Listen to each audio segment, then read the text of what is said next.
Hello everyone, welcome back to another trigonometry video. In this video, we're going to focus on product to sum and some of the product formulas. So we've got these formulas in front of us, and this is really all about application in this section. How can I use these formulas? So let's look at a few examples. So I'm going to look at this first one here.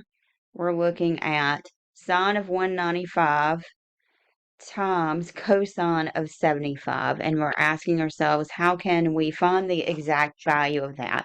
So we're going to use our sine times cosine formula, which is this third one here.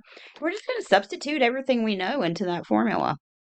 So that's going to be equal to 1/2 times the sine of 195 plus 75, and these are in degrees, plus the sine of 195 minus 75. And then we're going to simplify it. So it's going to be 1/2 times the sine of 270 plus the sine of 120. And we can go to our unit circle and we can find the sine of 170 and we can find the sine of 20. So I'm going to bring this down. It was 1/2. The sine of the sine of 270 is a -1. And the sine of 120 is square root of 3 over 2. And we're getting all of those from our unit circle here. Sine of 270 is that y coordinate. Sine of 120 is that y coordinate. I'm going to simplify this just a little bit more. Let's get a common denominator, which would be -2. So we're going to have square root of 3 minus 2 over 4 as our exact value. Just did some rearranging there.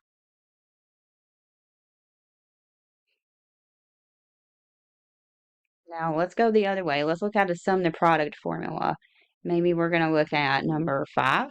So we've got a cosine minus a cosine, and we're going to use this last formula here. So it's going to be -2 times the sine of a plus b, 255 plus 195. And that's going to be all over 2 times the sine of a minus b. So sine of 255 degrees minus 195 degrees, all over 2.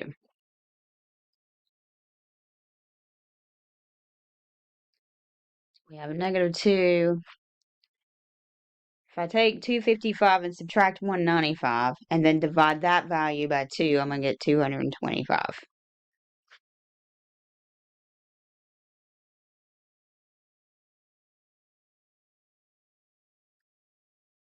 And if I take 255 and subtract 195 and then divide that by 2, I'm going to get 30.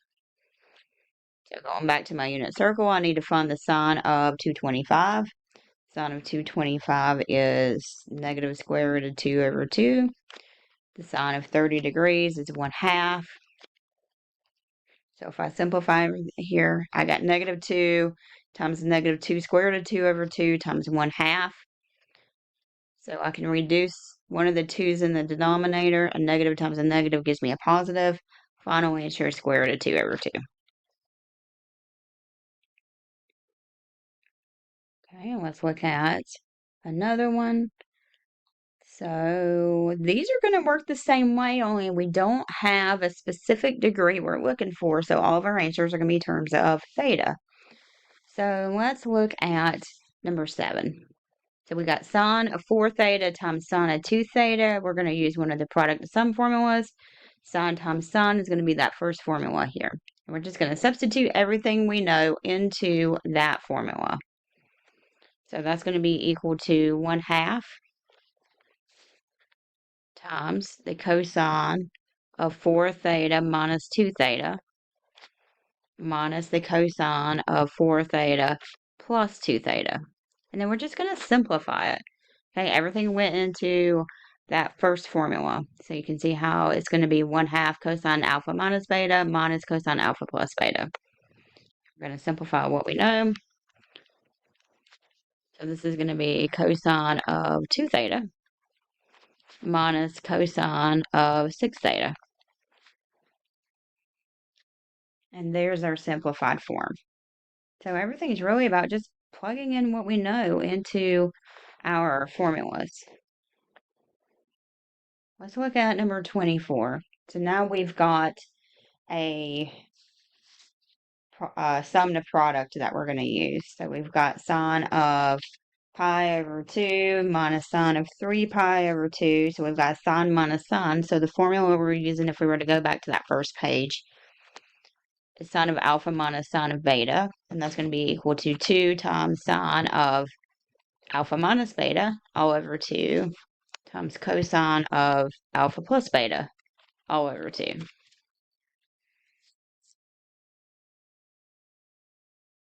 So let's substitute in what we know.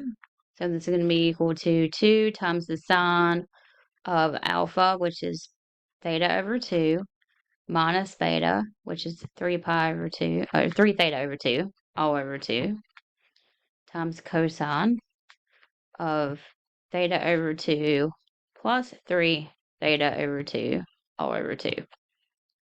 So let's start simplifying. Theta over 2 minus 3 theta over 2 is 2 theta over 2, and 2 theta over 2 is the same thing as theta. And then we're still dividing that by 2 times the cosine of, this is going to be 4 theta over 2, which reduces to 2 theta. And that's going to be divided by 2, and 2 theta divided by 2 is really just theta. So there's our simplified form. Now let's do one example where we can use this in solving an identity. So anytime we solve an identity, remember we work with one side and our goal is to try to get the other side. Typically you want to work with the more complicated side and you want to simplify it to the other side. So with this one, I'm going to start by looking at this left-hand side because it's certainly more complicated than the right-hand side. So the left-hand side is sine of theta plus sine of 3 theta all over 2 sine of 2 theta. And the right-hand side, we're saying that's equal to cosine. So let's start with that left-hand side. I've got a sine plus a sine, and we have a formula for that. Sine of alpha plus sine of beta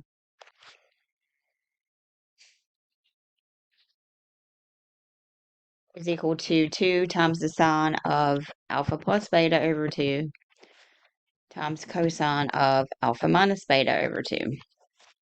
So I'm going to start with that formula by simplify the numerator. So the numerator is going to be 2 sine of alpha, which is theta, plus beta, which is 3 theta, over 2, times the cosine of alpha minus beta over 2. And I'm going to leave that cosine alone. So let's simplify this. So this is going to be 4 theta over 2, which is 2 theta. And cosine of theta minus 3 theta over 2 is going to be cosine of negative 2 theta over 2, which is the cosine of negative theta. And we're saying that's equal to the cosine. So I'm not even going to mess with that cosine. In fact, what I'm going to do is I'm just going to kind of draw an arrow here, saying that it's equal to cosine. So, oh, I forgot the denominator. Be careful. I'm going to go back to that previous step. Everything's divided by a sine of 2 theta. 2 sine of 2 theta. So we simplify the numerator. That's divided by 2 sine of 2 theta. So you see some stuff cancel here, right? So those 2's are going to cancel. Those sine of 2 thetas are going to cancel. On the left, we're left with cosine of negative theta. And we're saying that's supposed to be equal to cosine. And it, in fact, is equal to cosine. That's using the even odd property there.